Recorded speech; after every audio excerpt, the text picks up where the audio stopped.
Bank Indonesia adalah Bank Sentral Republik Indonesia. Sebagai bank sentral, Bank Indonesia mempunyai satu tujuan tunggal, yakni mencapai dan memelihara kestabilan nilai rupiah. Kestabilan nilai rupiah mengandung dua aspek, yaitu kestabilan nilai mata uang terhadap barang dan jasa, serta kestabilan terhadap mata uang negara lain. Aspek pertama tercermin pada perkembangan laju inflasi, sementara aspek kedua tercermin pada perkembangan nilai tukar rupiah terhadap mata uang negara lain. Baik, berikutnya ada fungsi Bank Indonesia. Yang pertama, menetapkan dan melaksanakan kebijakan moneter. Yang kedua, ada mengatur dan mengawasi aktivitas perbankan. Yang ketiga, ada menjaga sistem pembayaran agar berjalan lancar. Yang keempat, ada melakukan riset dan pemantauan. Yang kelima, tempat menyimpan kas negara. Baik, yang terakhir dari fungsi Bank Indonesia yaitu memberi bantuan kepada bank agar lepas dari krisis. Yang terakhir ada peran Bank Indonesia dalam stabilitas keuangan. Sebagai bank sentral, Bank Indonesia memiliki 5 peran utama dalam menjaga stabilitas sistem keuangan. Kelima peran utama yang mencakup kebijakan dan instrumen dalam menjaga stabilitas sistem keuangan itu adalah: yang pertama, Bank Indonesia memiliki tugas untuk menjaga stabilitas moneter, antara lain memiliki instrumen suku bunga dalam operasi pasar terbuka. Yang kedua, ada Bank Indonesia memiliki peran vital dalam menciptakan kinerja lembaga keuangan yang sehat, khususnya perbankan. Penciptaan kinerja lembaga perbankan seperti itu dilakukan melalui mekanisme pengawasan dan regulasi. Yang ketiga, ada Bank Indonesia memiliki kewenangan untuk mengatur dan menjaga kelancaran sistem pembayaran. Yang keempat, ada melalui fungsi dalam riset dan pemantauan. Bank Indonesia dapat mengakses informasi-informasi yang dinilai mengancam stabilitas keuangan. Yang kelima, ada Bank Indonesia memiliki fungsi sebagai jaring pengaman sistem keuangan melalui fungsi bank sentral sebagai leader of. Status OJK. Otoritas Jasa Keuangan dibentuk berdasarkan Undang-Undang Nomor 21 Tahun 2011 tentang Otoritas Jasa Keuangan. Dalam Undang-Undang Nomor 21 Tahun 2011 Pasal 2 berbunyi: 1. Dengan undang-undang ini dibentuk OJK. 2. OJK adalah lembaga yang independen dalam melaksanakan tugas dan wewenangnya, bebas dari campur tangan pihak lain, kecuali untuk hal-hal yang secara tegas diatur dalam undang-undang ini. Tugas Otoritas Jasa Keuangan. OJK mempunyai tugas melakukan pengaturan dan pengawasan terhadap kegiatan jasa keuangan di sektor perbankan, sektor pasar modal, dan sektor IKNB. Tugas pokok OJK antara lain: 1. Melakukan penelitian dalam rangka mendukung pengaturan bank dan pengembangan sistem pengawasan bank. 2. Melakukan pengaturan bank dan industri perbankan. 3. Menyusun sistem dan ketentuan pengawasan bank. 4. Melakukan pembinaan, pengawasan, dan pemeriksaan bank. 5. Melakukan penegakan hukum atas peraturan di bidang perbankan.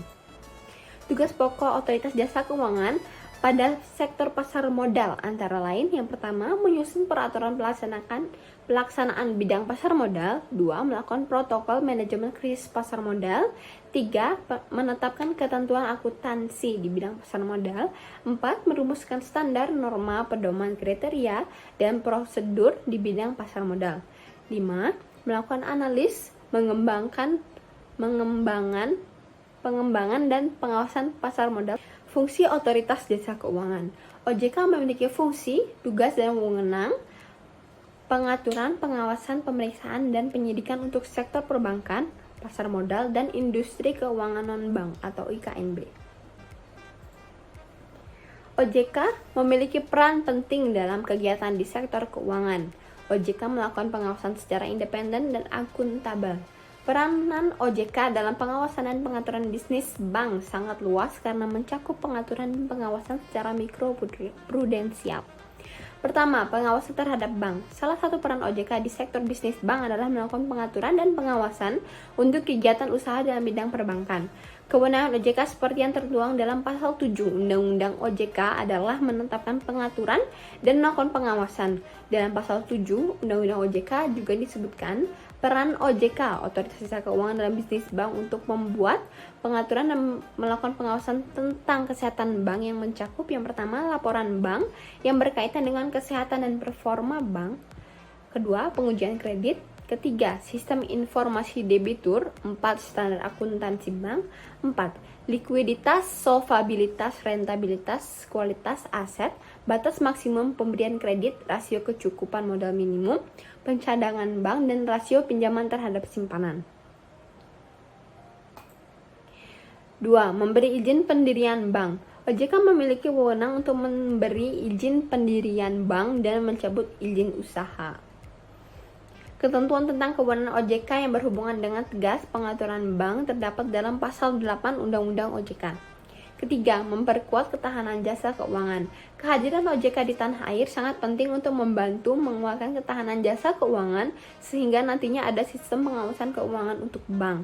4. Membenahi kekurangan. OJK secara khusus mempunyai 2 tugas, yaitu memberi edukasi pada khalayak perbankan. Dengan peran yang dimiliki oleh OJK, masyarakat diharapkan memiliki keuntungan yang lebih dan masyarakat juga dapat meningkatkan pengetahuannya dalam bidang keuangan. Selanjutnya ada status lembaga penjamin simpanan. Yang pertama ada LPS, dibentuk oleh pemerintah Indonesia melalui Undang-Undang Nomor 24 Tahun 2004 tentang Lembaga Penjamin Simpanan. Yang kedua, LPS adalah benda hukum berdasarkan Undang-Undang Nomor 24 Tahun 2004 tentang Lembaga Penjamin Simpanan. Yang ketiga, LPS merupakan lembaga yang independen, transparan, dan akuntabel dalam melaksanakan tugas dan wewenangnya. Yang keempat, LPS bertanggung jawab kepada Presiden, dan yang terakhir, LPS berkedudukan di Jakarta dan dapat mempunyai kantor perwakilan di wilayah negara Republik Indonesia. Berikutnya, tugas lembaga penjamin simpanan. Yang pertama, merumuskan dan menetapkan kebijakan pelaksanaan penjamin simpanan. Yang kedua, melaksanakan penjaminan simpanan. Yang ketiga, merumuskan dan menetapkan kebijakan dalam rangka turut aktif memelihara stabilitas sistem perbankan. Yang keempat, merumuskan, menetapkan, dan melaksanakan kebijakan penyelesaian bank gagal yang tidak berdampak sistematik. Dan yang kelima, melaksanakan penanganan bank gagal yang berdampak sistematik. Yang terakhir, peran dan fungsi lembaga penjamin simpanan, yaitu ada menjamin simpanan nasabah penyimpan, turut aktif dalam memelihara stabilitas sistem perbankan sesuai dengan kewenangannya. Status PPATK. PPATK didirikan pada tanggal 17 April 2002 bersamaan dengan disahkannya Undang-Undang Nomor 15 Tahun 2002 tentang tindak pidana pencucian uang. Secara umum, keberadaan lembaga ini dimaksudkan sebagai upaya Indonesia untuk ikut serta bersama dengan negara-negara lain memberantas kejahatan lintas negara yang terorganisir seperti terorisme dan pencucian uang. Tugas dan fungsi PPATK. Tugas pokok dari PPATK adalah membantu penegak hukum dalam mencegah dan memberantas tindak pidana pencucian uang dan tindak pidana berat lainnya dengan cara menyediakan informasi intelijen yang dihasilkan dan analisis terhadap laporan-laporan yang disampaikan kepada PPATK. Dalam melaksanakan tugasnya, PPATK mempunyai fungsi dan peran sebagai berikut. Yang pertama, pencegahan dan pemberantasan tindak pidana pencucian uang. Yang kedua, pengelolaan data dan informasi yang diperoleh PPATK. Dan yang ketiga, pengawasan terhadap kepatuhan pihak pelapor dan analis atau pemeriksaan laporan dan informasi transaksi keuangan yang berindikasi tindak pidana pencucian uang dan atau tindak pidana lain. Yang pertama, struktur Bank Sentral Amerika atau The Fed.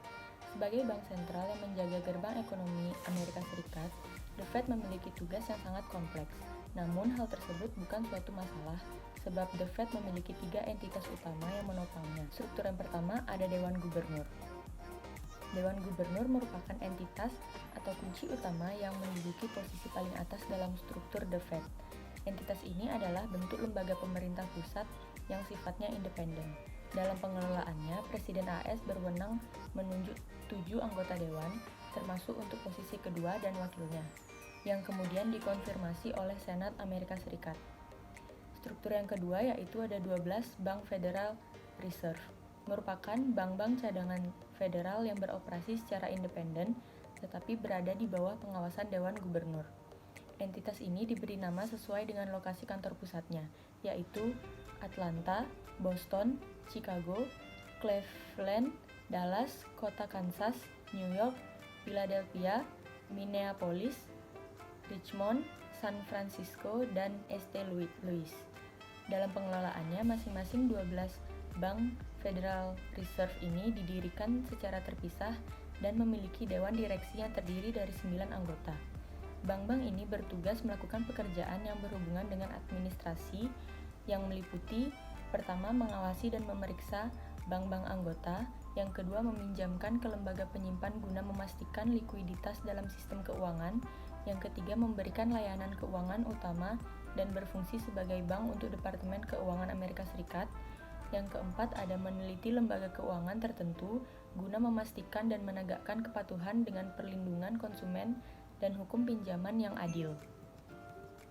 Setiap pimpinan bank dituntut untuk mampu memberikan kontribusi positif pada diskusi kebijakan moneter dengan bertugas di Komite Pasar Terbuka Federal. Struktur yang ketiga ada Komite Pasar Terbuka Federal. Struktur ini merupakan entitas utama dari The Fed yang menduduki struktur paling bawah. Tugas utamanya adalah membuat kebijakan dan keputusan penting tentang suku bunga dan kebijakan moneter lainnya. Keanggotaan dalam entitas ini gabungan dari 2 entitas sebelumnya, yaitu 7 anggota Dewan Gubernur dan 5 Presiden Bank Cadangan yang masing-masing berpartisipasi dalam diskusi pembuatan kebijakan moneter. Yang kedua ada status Bank Sentral Amerika atau The Fed. Federal Reserve System atau disebut dengan Federal Reserve atau secara informal disebut dengan The Fed adalah Bank Sentral Amerika Serikat. Lembaga ini didirikan pada tahun 1913 dengan diberlakunya Undang-Undang Federal Reserve, terutama sebagai respon kepanikan finansial pada tahun 1907. Yang ketiga ada tugas dari Bank Sentral Amerika atau The Fed. Menurut dokumentasi resmi, tugas utama Federal Reserve adalah yang pertama, menyelenggarakan kebijakan moneter negara dengan mempengaruhi kondisi moneter dan kredit dalam ekonomi dengan tujuan penyerapan tenaga kerja yang maksimal, harga yang stabil, serta tingkat suku bunga jangka panjang yang moderat.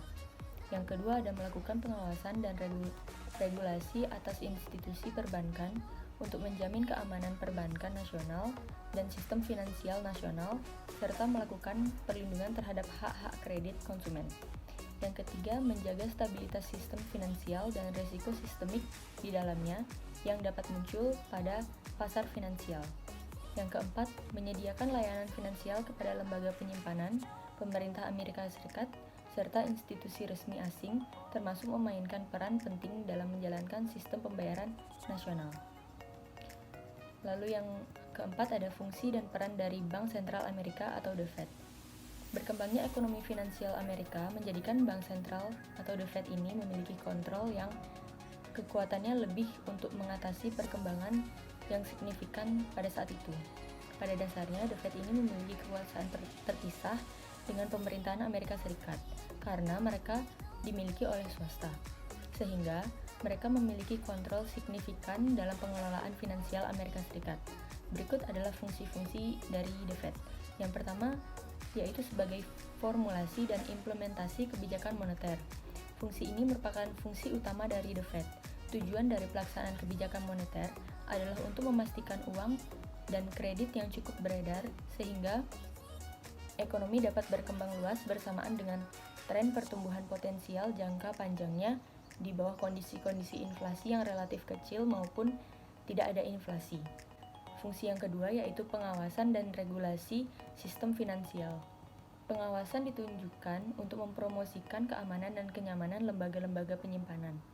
Aktivitas ini dilakukan The Fed dengan cara mengirim tim auditor ke masing-masing lembaga penyimpanan untuk memastikan bahwa mereka beroperasi sesuai prosedur dan mematuhi semua peraturan yang ada. Yang ketiga adalah fasilitasi mekanisme pembayaran. Memastikan perkembangan dan pemeliharaan transfer dana sehari-hari adalah fungsi The Fed.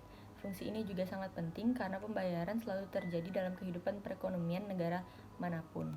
Yang keempat yaitu agen fiskal untuk pemerintah. Fungsi The Fed yang ini termasuk menyediakan dana bagi pemerintah karena perannya sebagai bankir utama pemerintah. Fungsi ini sama dengan fungsi bank swasta, yaitu menyediakan dana untuk para konsumennya.